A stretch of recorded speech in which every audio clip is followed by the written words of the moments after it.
Assalamualaikum warahmatullahi wabarakatuh. Alhamdulillahi rabbil alamin. Wassalatu wassalamu ala ashrafil anbiya'i wal mursalin wa ala alihi wa sahbihi ajma'in, amma ba'. Alhamdulillah, puji dan syukur kepada Allah Subhanahu wa ta'ala atas segala limpahan rahmat dan nikmatnya kepada kita, sehingga hari ini kita masih dapat melakukan berbagai kegiatan yang telah kita rencanakan. Kemudian salawat dan salam kepada Rasul kita Muhammad sallallahu alaihi wasallam. Baik, pada hari ini insya-Allah kita akan membahas topik yaitu namimah, ya. Namimah artinya adu domba. Namimah artinya adu domba. Dan ini terdapat di dalam kitab Riyadhus Shalihin karangan Imam Nawawi pada bab yang ke-257, yaitu babu tahrimin namimati, ya. Bab haram namimah. Apa itu namimah? Wahya naqlul kalami bainan nasi ala jihatil ifsad, ya. Yaitu memindahkan perkataan, artinya menyampaikan perkataan sesama manusia dengan tujuan untuk fasad, ya, fasad untuk menimbulkan kerusakan dan permusuhan. Jadi banyak yang bisa kita pahami maksud daripada adu domba, ya. Namun secara umum adu domba itu ya menyampaikan sesuatu yang tidak disenangi. Adu domba adalah menyampaikan sesuatu yang tidak disenangi. Baik yang tidak disenangi itu orang yang diceritakan maupun orang yang mendengarnya apa yang diceritakan, ya. Jadi bisa tujuannya membuat marah orang yang mendengar ataupun marah orang yang kita ceritakan, ya. Apa tujuan dia menyampaikan itu? Supaya terjadinya permusuhan. Nah, jadi ini memang sifat yang tidak terpuji, ya, sifat yang tidak terpuji. Memang semua kita pasti tidak ingin memiliki sifat ini, tetapi kadangkala kita lalai, ya, dalam kehidupan. Secara tidak sengaja, secara tidak langsung kita telah menyebabkan permusuhan. Tidak langsung kita tidak berniat, namun mungkin karena tipenya kita itu suka sekali, ya, peduli kepada orang lain, suka sekali ingin tahu terhadap orang lain, lembaga orang lain, perusahaan orang lain, ya. Ingin saja tahu entah apa hubungannya dengan dia misalnya, kan. Jadi akhirnya dia bercerita tentang ini, ya. Akhirnya orang yang mendengar pun tidak mengerti sebenarnya. Akhirnya dia percaya. Pas dia percaya, resikonya apa? Dia tidak suka kepada orang yang kita ceritakan. Jadi secara tidak langsung, orang sudah marah dengan orang lain tanpa diketahui apa akar masalahnya. Karena sebenarnya yang masalah itu pada orang yang menceritakan. Dia yang masalah. Lalu salahnya itu ditempelkan pada orang lain, ya, sehingga orang lain pun ikut terlibat, tidak suka kepada seseorang. Jadi dia itu seperti sifat setan juga ada, ya. Kalau setan kan istilahnya dia tidak ingin masuk neraka sendiri, dia ingin mengajak kita semua bersama dialah, begitu kan. Begitu juga sifat namimah ini. Dia kalau sudah tidak suka kepada orang, dia menyampaikan ketidaksukaannya, sehingga orang lain pun tidak suka kepada orang tersebut. Terjadilah permusuhan di dalam masyarakat, ya. Dan keseringannya namimah itu melalui perkataan, ucapan, ya.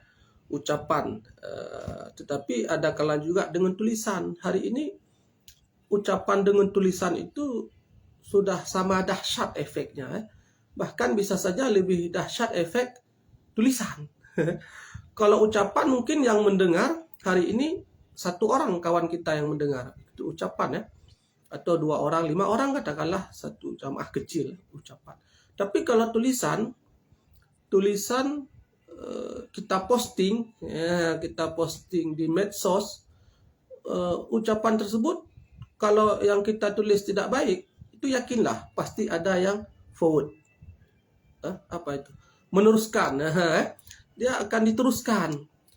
Tapi kalau yang kita tulis itu baik, misalnya mari kita salat subuh berjamaah. Ini nggak ada yang forward nih, nggak ada yang meneruskan karena ini tidak menarik.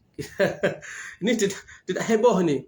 Tulislah, si fulan telah melakukan ini sehingga begini, nasibnya sekarang begini. Itu pasti dalam 1 jam menyebar dari Sabang sampai Merauke sampai ke Amerika Serikat. Begitu kira-kira, karena online itu sangat berbahaya. Jadi penyebaran melalui tulisan, medsos itu juga bisa menimbulkan permusuhan. Dan biasanya dia itu memang sengaja. Bahkan ada kita lihat itu yang memang kerjanya itu memang menciptakan permusuhan. Ada itu ya di medsos kita lihat, entah apa tujuannya, entah ada apa di balik semua itu, tapi dia memang selalu kerjaannya menghujat orang kan. Bisa saja dalam hujatannya ada yang percaya ke dia, ada yang percaya, akhirnya ada orang yang tidak suka, terjadilah permusuhan. Jadi namimah ini sangat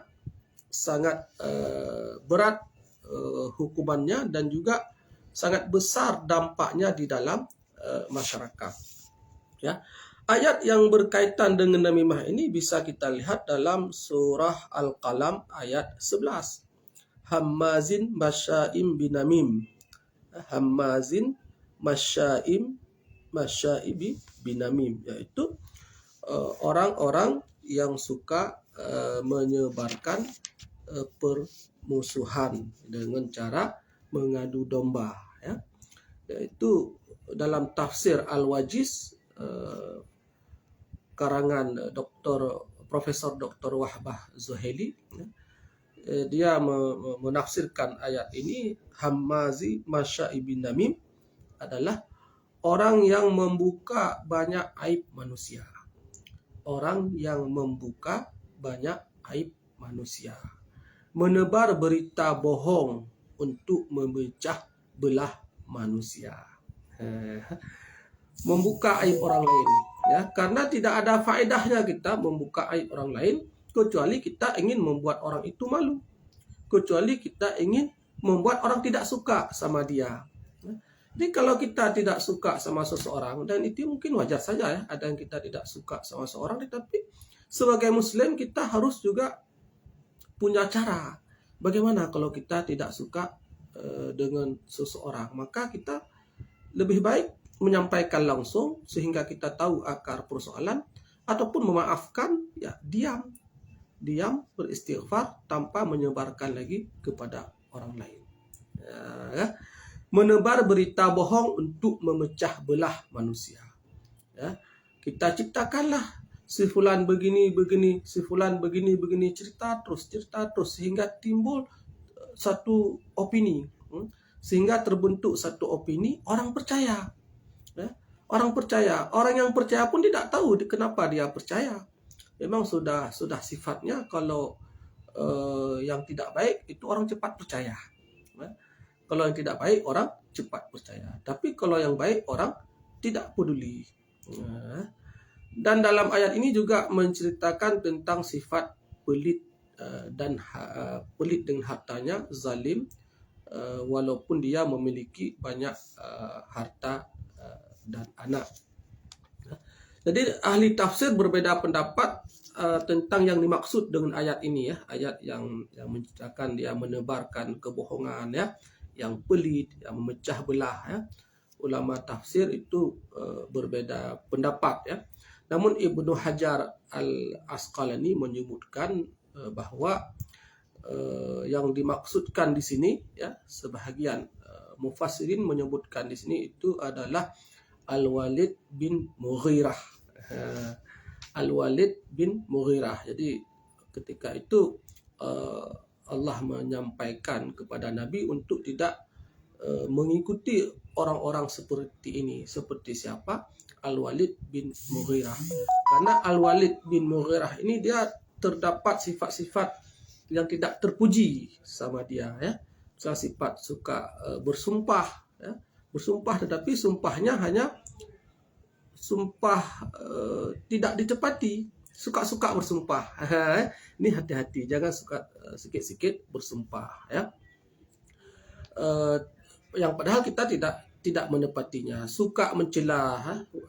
Al-Walid ini suka mencela, suka menebar fitnah, menjadi provokator, ya, menghalangi kebaikan. Provokator itu dia memanas-manasi keadaan, sehingga terjadi kericuhan, terjadi kebencian di dalam masyarakat. Ya. Ini sangat berbahaya. Nah, ayat yang lain yang menceritakan tentang bab ghibah ini adalah ini untuk menjadi perhatian kita supaya kita tidak suka dengan ghibah, karena ada konsekuensinya, ada hukumannya ya. Yaitu kita lihat pada surah Al-Kahf ayat 18. Ma yalfidu min qaulin illa ladaihi raqibun atidun. Ya. Artinya apa yang kita ucapkan ya, apa yang kita ucapkan daripada perkataan itu pasti ada yang mengawasinya, pasti ada yang tahu, pasti ada yang mencatat. Siapa? Yaitu malaikat. Raqib dan atid. Raqib istilahnya di sebelah kanan yang mencatat kebaikan kita, dan atid yang mencatat keburukan kita. Jadi disandingkan dengan persoalan namimah ini untuk menyadarkan kita, ya, untuk menyadarkan kita untuk tidak suka melakukan namimah tersebut, untuk tidak suka melakukan namimah. Kenapa? Itu pasti ditulis oleh malaikat. Itu pasti ditulis. Jangan kita anggap apa yang kita lakukan ini tidak ditulis. Ditulis dan pada hari kiamat itu akan dibuka ya. Kalau kita baca keterangan lanjutnya, amal-amal kita itu ditulis, baik yang baik maupun yang buruk. Nah, di saat kita meninggal itu istilahnya digantung di leher kita. Begitulah kira-kira ya. Digantung di leher kita amal kita sampai hari kiamat. Ya. Hari kiamat baru kita akan diperlihatkan. Dan ketika itu kita tidak bisa mengelak, karena catatan malaikat itu lebih pasti benar, pasti benar bukan lebih pasti ya. Itu pasti benar. Kenapa? Malaikat itu dia tidak punya keinginan untuk menyembunyikan, karena tidak ada alasan dia menyembunyikan. Dia tidak ingin ada rumah besar misalnya seperti kita, tidak ingin punya ini, punya itu, mengumpulkan harta ya. Sehingga kita bisa merubah catatan. Merubah catatan ya. Nah, dah anggap saja baik. Tapi ini ya, jangan lupa ya, kalau mau dianggap baik semua ya saling pengertian lah. Nah, begitu kan. Kita manusia itu penuh dengan tawar-menawar. Penuh dengan tawar-menawar. Tolong menolong. Saya bantu kamu, kamu juga bantu saya. Jadi itu bisa kita robah catatan kita. Makanya catatan kita hari ini nggak bisa kita berpedoman. Tetapi catatan malaikat ini tidak ada yang bisa menyanggahnya, karena malaikat tidak seperti manusia yang memiliki kepentingan dengan kita, yang memiliki keinginan untuk mengumpulkan harta, tidak ada. Nah, makanya dia murni. Nah, kenapa timbulnya sifat namimah? Itu banyak hal ya, diantaranya adalah menginginkan citra buruk melekat pada seseorang, menginginkan citra buruk melekat pada seseorang, menyampaikan sisi jeleknya sehingga orang tidak suka padanya.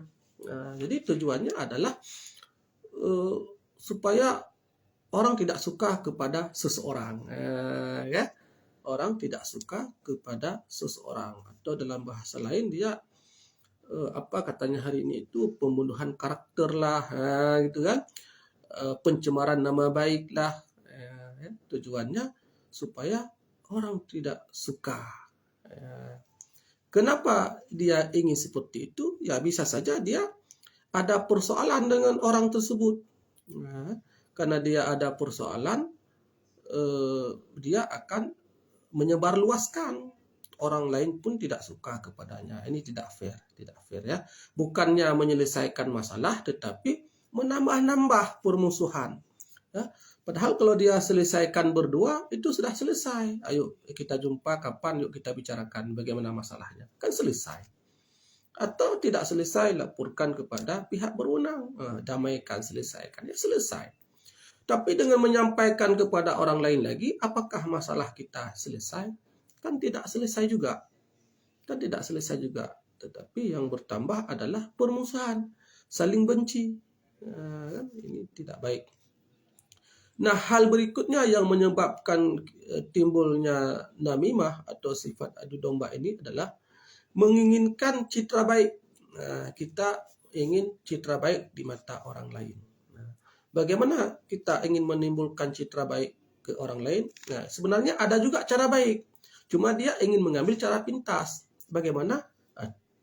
Timbulkan keburukan orang lain. Sampaikan keburukan orang lain, ya, sehingga dia menjadi dia yang baik. Dengan dia sering menyampaikan keburukan orang lain, jadi terkesan dia ini orang baik. Dia menjadi orang baik di mata orang. Kenapa? Yang jelek itu orang lain. Terangkat karena dia suka sekali menyampaikan berita-berita sehingga terkenal, ya, sehingga orang menganggap dia baik. Ini ada. Padahal untuk meningkatkan citra kita, ini pun orang kalau mau meningkatkan citra sebenarnya ngapain? Sebenarnya kita ngapain meningkatkan citra, ya? Ya mungkin ya boleh. Ya silahkan, itu hak orang, ya. Kalaupun kita memilih ingin meningkatkan citra kita, ya banyak juga cara-cara positif. Ya, dengan banyak menulis menulis buku, menulis di koran, ya kan? Membuat konten yang positif, itu kan juga bisa. Ya, jadi tanpa perlu menjatuhkan orang lain. Ya, kita naik tanpa perlu menjatuhkan orang lain. Jangan naik dengan cara menjatuhkan orang, ini tidak benar. Ya, silahkan naik, ya, tapi jangan mengganggu orang lain. Ya, karena ada juga yang ingin mengambil cara pintas supaya dia bisa naik, jatuhkan yang lain. Setelah jatuh ya kita naik. Ya, ini ada juga yang seperti ini, ya, dengan menyampaikan kesalahannya, kekurangannya. Tujuannya bukan perbaikan. Karena kalau tujuannya perbaikan, itu tidak begitu caranya. Ya, kalau tujuannya perbaikan, dia tidak umumkan kepada banyak orang. Tetapi cukup berdua saja. Jadi saya dengar begini, apakah benar? Oh tidak, oh ya alhamdulillah itu tidak benar. Nah, ya. Kalau benar, oh mungkin saya silap. Oh ya, kita rubahlah, semoga ke depan lebih baik. Nah itu kan dia ada keinginan merubah. Tapi kalau kesalahannya orang kita sampaikan kepada orang lain, berarti bukan tujuannya ingin merubah, ingin menjatuhkan, ya, ingin menjatuhkan lalu kita naik. Nah, ini adalah perangai-perangai akhlak yang tidak baik. Ini bahagian juga daripada namimah, menjadikan permusuhan. Ya. Akhirnya berdampak luas, putusnya silaturahim, ya, putusnya persaudaraan. Disebabkan apa? Salah satunya ya tadi, karena adanya pegiat namimah, pegiat adu domba, yang merajalela begitu, ya. Nah, ada juga penyebab lain. Penyebab lainnya apa? Itu dia memiliki hobi untuk mengadu domba. Dia tidak punya keinginan berlebihan sebenarnya, cuma sudah menjadi kebiasaannya. Ya. Kalau tidak menjelekkan orang lain itu tidak indah kehidupannya. Makanya kita kalau ada ya sifat-sifat seperti itu ya kita tinggalkanlah. Mari kalau kita pun banyak bercerita, ceritakanlah yang baik, tidak yang tidak baik. Karena dalam tidak baik itu ada risiko besar, ada risiko permusuhan yang terjadi sesama kita. Ada juga penyebab berikutnya adalah berlebihan di dalam pembicaraan. Ya. Berlebihan dalam pembicaraan, lisanuka asaduka, gitu kan? Lidahmu itu adalah asad, artinya itu akan sangat berbahaya, kan? Jadi ada orang yang berbicara itu yang tidak memikirkan dampak. Asal bicara terus, tidak memikirkan dampak, sehingga timbul permusuhan. Sekalipun keinginannya tidak ada, tapi mengalir aja. Ya. Makanya sebelum berbicara kita harus melatih diri berpikir ini dampaknya bagaimana, ya kan? Sebelum berbicara memikirkan dampak. Ini dampaknya positif atau negatif. Ini dampaknya menyatukan manusia atau justru manusia terpecah belah, terjadi keributan di dalam masyarakat. Nah, kita memikirlah, ya. Tanya pada hati, bukan cukup dengan pikiran, tanya dari hati kita ini layak enggak ini kita sampaikan, ya. Daripada setelah kita sampaikan terjadi huru-hara, terjadi saling hujat, terjadi saling marah di dalam masyarakat, ya. Bahkan sampai terjadi pembunuhan, bisa sampai terjadi pembunuhan karena ada orang yang menyampaikan yang tidak benar. Dia suka-suka karena ngomongnya tidak di filter, tidak disaring, asal ngomong aja. Ini terutama hati-hati juga bagi orang yang memang ada tipe orang itu yang suka ngomong, itu positif sebenarnya kalau digunakan sifatnya itu pada kebaikan. Namun bila terpakai pada kejahatan itu akan menyebabkan yang negatif, ya. Dampak, kita akan melihat bagaimana dampak negatif daripada namimah itu sendiri, ya. Kalau dampak negatif ya bagi si pelaku itu bisa kita lihat misalnya dalam hadis an Hudzaifah radhiyallahu anhu qala Rasulullah sallallahu alaihi wasallam la yadkhulul jannata namamun, muttafaqun alaih, ya. Dari Hudzaifah radhiyallahu anhu berkata, telah berkata Rasulullah sallallahu alaihi wasallam, bersabda, apa sabda Rasul? La yadkhulul jannata namamun. Artinya tidak masuk surga orang yang namamun. Namamun ya tadi orang yang suka mengadu domba. Atau ada juga yang memberikan pengertian lalat merah. Lalat merah yang selalu ke sana kemari ya, menyebarkan permusuhan. Dan ini tidak masuk surga. Jadi kalau kita tidak masuk surga, gimana? Kita mau tinggal di mana? Ya, kan pilihannya dua, surga dan neraka. Nah, jadi harus hati-hati, ya. Selain dari itu juga ada dampak sosial, ya. Ada dampak sosial di dalam masyarakat. Apa dampaknya? Ya tadi terputusnya ikatan silaturahim dan ukhuwah, ya. Orang secara tiba-tiba tidak suka kepada seseorang, orang secara tiba-tiba bermusuhan, putus silaturahim, ya.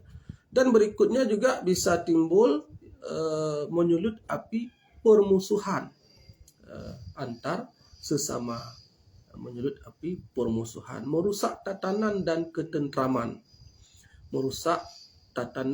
ketentraman, artinya seharusnya masyarakat ini dalam kondisi tenang, damai, rukun, begitu kan? Kalau semua kita menjaga lidah kita, semua kita berpikir sebelum berbicara. Kalau semua kita menahan nafsu, semua kita menahan dari membicarakan orang lain, kalau semua kita takut kepada dosa, kalau semua kita patuh kepada Allah dan Rasul, dunia ini akan damai, akan damai, ya, akan damai. Jadi kalau menyalahi daripada tuntunan Allah dan Rasul, itu pasti tidak damai. Ya, makanya untuk mendapatkan ketenangan di dunia ini, kita jangan terlalu banyak berteori sebenarnya. Misalnya teori beginilah, begitulah baru terciptanya, itu tidak. Teorinya simple saja. Apa teorinya? Patuh kepada Allah, patuh kepada Rasul. Itu teorinya. Itu teori singkat, padat. Ya. Tidak perlu mencari teori ke sana kemari, karena teori-teori itu pun kalau tidak dilandasi oleh takut kepada Allah dan Rasul, itu juga tidak dijalankan. Ya. Karena orang yang tidak takut kepada Allah dan Rasul itu pasti dia ingkar janji, pasti dia berbohong, pasti dia menipu. Ya. Sekuat apapun undang-undang yang kita buat, bila orang tidak takut kepada Allah dan Rasul, itu tetap terjadi kejahatan. Nah, pengawasan itu terbatas. Pengawasan manusia itu terbatas. Dan manusia pun itu, ya seperti itu juga. Manusia juga seperti kita. Ada banyak pertimbangannya. Nah, jadi tidak cukup hanya dengan mengandalkan undang-undang tertulis, dengan bagusnya banyaknya lahir undang-undang, bagusnya lembaga ini lembaga itu sudah benar untuk mendukung ke arah perbaikan, tetapi ada kuncinya. Selama orang tidak takut kepada Allah dan Rasul, sebaik apapun undang-undang yang kita buat, sehebat apapun undang-undang yang kita buat, sebanyak apapun CCTV yang kita pasang, apapun yang kita lakukan, tetap ada celah. Tetap ada celah. Ya. Manusia ini pintar. Ya. Apalagi undang-undang yang buat juga manusia, tentu ada kekurangannya, ya, di mana kita akan ada celah untuk bisa melanggar. Ya. Tetapi kalau dengan merasa ada pengawasan Allah di dalam kehidupan kita, tidak perlu semuanya. Tidak perlu CCTV, tidak perlu pengawasan, tidak perlu yang terlalu ketat lah. Ya, karena kita sendiri tanpa diawasi sudah takut. Nah, dengan demikian maka kedamaian itu otomatis terjadi. Ya, kedamaian, ketenangan dalam masyarakat itu terjadi. Seperti pendidikan, ya. Pendidikan kita hari ini seringkali kita mengatakan, kenapa ya pendidikan hari ini anak-anak semakin begini? Apa masalahnya? Rombak lagi kurikulumnya. Ya, kurikulum inilah, kurikulum itulah, ya kan? Itu rombak terus sampai hari kiamat akan terus begini. Ya, tapi yang penting bagaimana mendidik anak ini takut kepada Allah. Kurikulumnya apa? Kurikulum takut kepada Allah. Simple kurikulumnya. Kurikulum takut kepada Allah. Ya, tentu dalam penjabaran kurikulum ya boleh dibentuklah. Cuma yang intinya itu yang mengarahkan kita takut kepada Tuhan. Takut kepada Tuhan. Ya. Kalau kita umat Islam, ya isi kurikulum itu ya konsep agama, ya konsep agama itu otomatis akhlaknya akan terbentuk. Kalau kita fokus terus pada model ini, pada model itu, akhirnya 5 tahun lagi, 7 tahun lagi kita akan mengatakan ini banyak kekurangan kurikulum ini, robah lagi. Ya, kan? Robah lagi, kita habis waktu untuk merubah. Kita kurang perhatian bahwa agamalah yang akan membuat selesai seluruh persoalan di dalam kehidupan kita. Ya. Dan ada juga dampak lain, dampak lain daripada namimah itu adalah hilangnya ridha Allah dan mendapat murkanya. Ya. Orang-orang yang suka ghibah, orang-orang yang suka adu domba, ini jauh dari ridha Allah, jauh dari kasih sayang Allah. Dia termasuk orang yang tidak disukai. Ngapain kita hidup kalau kita tidak disukai oleh Allah dan Rasul? Ya. Nah, berikutnya kita juga perlu berupaya untuk menghindari perilaku namimah tersebut. Bagaimana caranya? Di antaranya tidak segera percaya pada gosip. Tidak segera percaya pada gosip. Hari ini kita terus menerima gosip, baik langsung dari teman kita dengar maupun dari medsos. Yang paling banyak ini saya rasa hari ini medsos. Terus masuk WA, Facebook, Instagram, Twitter, entah apa itu masuk terus. Itu kita jangan langsung percaya, langsung sebarkan lagi kepada orang lain. Akhirnya terbentuk suatu opini bahwa si A ternyata jahat, si B ternyata baik. Padahal itu adalah gosip yang tidak pasti benar. Ya, makanya kalau sampai beritanya kepada kita itu jangan percaya, dan lebih baik kita nggak usah mendengar, menjauhilah dari orang-orang yang suka berbicara kepada orang lain. Ya. Orang-orang yang suka membuka aib orang, suka bicara, kita jauh saja. Karena nanti kita juga terlibat, suka untuk mendengarnya, bahkan sampai mempercayainya. Kita sibukkanlah diri kita dengan perkara positif yang bisa membangun diri kita. Ya. Kalau bekerja, ya bekerjalah. Ya. Bekerja apa, kreatif kan. Jadi jangan sibuk dengan mengurus orang lain. Mengurus orang lain pun tidak mendatangkan keuntungan kepada kita. Ya. Tidak ada masuk uang juga untuk kita, tidak ada pahalanya juga untuk kita, tidak ada kebaikan. Ya. Dan harus ada dalam diri kita itu untuk mencegah dan menasihati pembawa berita tersebut. Ya. Kalau ada yang datang menyampaikan, kita nasihati. Nah, jangan terlalu suka menyampaikan hal-hal yang belum pasti benar. Jangan selalu menyampaikan hal-hal yang dapat menimbulkan permusuhan. Ya. Sehingga terputuslah mata rantainya. Ya. Kalau kita terus biarkan dia, ya itu akan bertambah. Ya. Dan juga kita memiliki azas praduga tak bersalah kepada orang lain. Ya.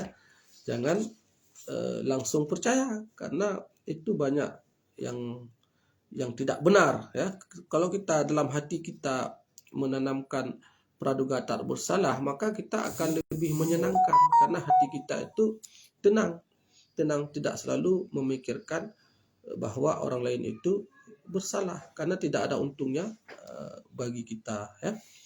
Dan ini akan mendapat ancaman dalam hadis yang diriwayatkan dari Ibni Abbas radhiyallahu anhu. Anna Rasulullah sallallahu alaihi wasallam marra bi qabraini faqala innahuma yu'adzibani wa ma yu'adzibani fi kabirin bala innahu kabirun amma ahaduhuma fakana yamshi bin namimah wa amal akhar fakana la yastatiru min baulihi. Yaitu kita singkatkan saja bahwa Rasulullah melewati dua kuburan dan mengatakan ada yang diazab. Keduanya itu diazab. Ya. Kesalahannya apa? Kesalahannya yang satu ya suka adu domba, dan juga yang satu lagi tidak suci dalam membuang air kecil. Tidak peduli asal-asalan, kotor. Itu terkesan kecil padahal besar. Itu akan diazab. Makanya efeknya bukan hanya sekedar saja kita akan mendapatkan azab mulai dari dalam kuburan, dan ini berdasarkan hadis ini. Ya, fakana yamshi bin namimah, yang satu orang itu sering mengadu domba, diazab. Itu apalagi nanti di hari kiamat. Ya. Wallahu a'lam bishawab. Semoga kita terhindar daripada sifat namimah atau adu domba. Assalamualaikum warahmatullahi wabarakatuh.